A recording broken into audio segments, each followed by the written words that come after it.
Hey guys, happy Sunday. It's Easter, happy Easter.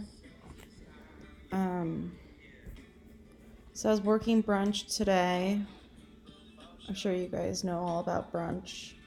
Unlimited mimosas, Bloody Marys, Aperol spritzers, or Bellinis. I had this one table of ladies. I know that they've dined in America plenty of times, and I'm sure they're familiar with American customs. Just like, we are familiar with overseas customs. They usually work an hourly wage. They must know that American waitresses do not work an hourly wage. We depend on our tips. So a little trick of the trade is that the receipts print out with 18 or 20% suggested gratuity. So oftentimes when I have a feeling about someone, I will say, oh, would you like me to add the gratuity right to the card? And you can tell if they've dined in the States enough that they'll say, oh no, can't we do that when we sign? Yeah, bitch, you can, but I know what that means. That means that you're going to leave less than 18 or 20%. Very rarely do someone say that they want to sign and then leave, a great tip. So they did that. It was these 5 women and a man. And the gentleman, I was telling him our market fish. He goes, how much is that? Because I am broke. And then he orders a salad entree, which is an entree. It's an $18 salad. And then he orders the salmon, which is also $18. And then, of course, because he's broke, thinks that tipping doesn't apply to him. So whatever. So these women, they were loud. They decided to do shots of JMO, and then the check comes, and our Jameson shots are $12.50, and they're like, hey, why is it $12.50 for a shot? I said, excuse me, I don't make the prices. I just work here. That's what you ordered? All right, maybe I sold it to him. But still, that's what you ordered. I mean, that's how it goes, You didn't ask me for the price before you drank the shot. You were just on board with drinking it. And then I have another couple who was there today. And they ordered the unlimited. Oh, that's right.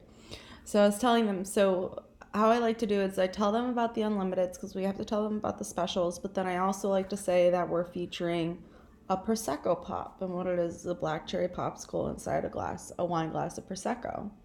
It's so tasty, really refreshing, and they go, ooh, that sounds just like a millennial drink. I wanted to say, no, bitch, the millennials don't drink that because they're not unlimited. The millennials come in, they order mimosas and bellinis and sit at my table for 4 fucking hours and then leave me $5. So you guys want to guess what happens 4 fucking hours later? This couple ordered 1 bellini and 1 mimosa, and they drank them. I'm not even joking. The last order time on their ticket from when they cashed out was 3 hours ago, and they got dessert. So they sat. I said, would you like it? They finished their meals. I asked them if they wanted to see a dessert list, and they're like, oh no, we're just going to drink for a little bit, and then we'll see.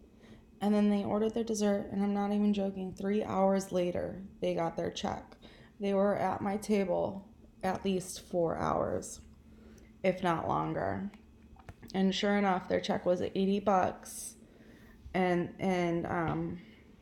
they left me like, I think they did leave like 16%, but still that's an entire table that was taken out for the entire day. If each table does that, it's just, it's server life, right?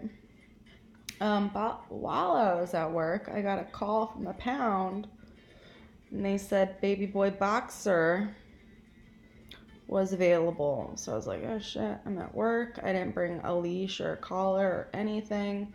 I don't have his crate. I don't have anything for this pup. But he was ready. I couldn't imagine. They're closed on Mondays.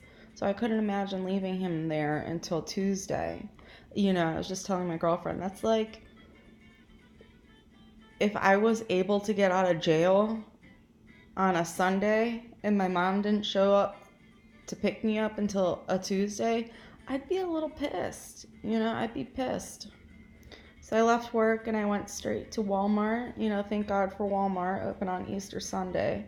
Got him a collar and a leash, and I went to get the dog. So this is what I got. Hey, Buster. I think he's a little shy right now. Hey, little guy. He's sleeping, and he has awful gas. Poor guy. I don't think he's in the best health, but we'll get him fixed up.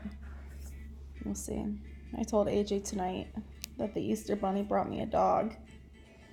He said, maybe we should call it Easter Bunny. I'm like, I don't think he's really the bunny type. Anyways, more news to come on that. I'm sure when he's feeling a little more active, we'll do another video. The reading. So I told you yesterday You Are a Badass only has one reading for Saturday and Sunday, so we'll just do just for today. And today is Sunday, April 21st. And it's on fear. We have found that we have no choice except to completely change our old ways of thinking or go back to using. Many of us find that our old ways of thinking were dominated by fear, afraid that we wouldn't be able to get what we needed and there wouldn't be enough. We feared discovery of our secrets. Further down the list were fears of financial problems, homelessness, overdose, and illness, and our fear controlled our actions. Today, we must find the willingness to change our old ways of thinking. What worked for other people can work for us, but we must be willing to try it. We must trade in our old cynical doubts for new affirmations of hope. When we do, we'll find it's worth the risk. Today, I pray for the willingness to change my old ways of thinking, for the ability to overcome my fears. So a mentor of mine told me that fear stems from two places. Not getting what you think you need and not having enough of what you think you have. And that's really interesting for two reasons. The first one, not getting what you think you need. Okay, a lot of us think we need a car. A lot of us think we need, our own house. A lot of us think we need a dog. A lot of us think that we need all of these outside material things. When it comes right down to it, our needs are very simple. As humans, we need to meet our basic needs of health, nutrition, that sort of thing. Next comes security, whether it be just a roof over your head, or some kind of food in the fridge. We have to differentiate needs from luxuries, needs from wants. Okay, and then the second part of that is not getting what you think you need, and then not having enough of what you think you have, right? What we think we have. I mean, when it comes down to it, everything is temporary. This house is temporary. The food in my fridge is temporary. The money that I come across is temporary. The job I have is temporary. My car is temporary. Honestly, my life is temporary, right? So not having enough of what you think you have, and I think I have this roof over my head, but who's to say tomorrow, there's not a fire that burns it up.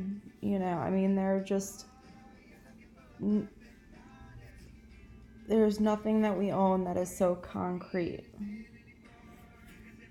that we can really decide that we have it. Really what it comes down to is we have our word and our integrity, right? And putting the actions behind our thoughts and beliefs, that's what matters. And that's what I have. And that's really all I have. All of the possessions, all the material things, all of the people could fade away. But I know that if I have my integrity, my beliefs, and can carry on with the actions to support those beliefs and thoughts, then I'll be okay. Because again, it's all we have is our word, ourselves, our being. Anyways, that was a little bit more hippie than normal, I think. But it's good. Reagan and Crystal came over for a little Game of Thrones tonight. And it's moving kind of slow, but I just got to tune in. Anyways, I'm really happy to have this pup. I think he's really happy too. Put some meat on his bones. I'm gonna take him to the doctor tomorrow and to get a bath. He's really stinky, and he has no bottom teeth. I think he'll be okay though, because in the end all you need is love, right? Good night.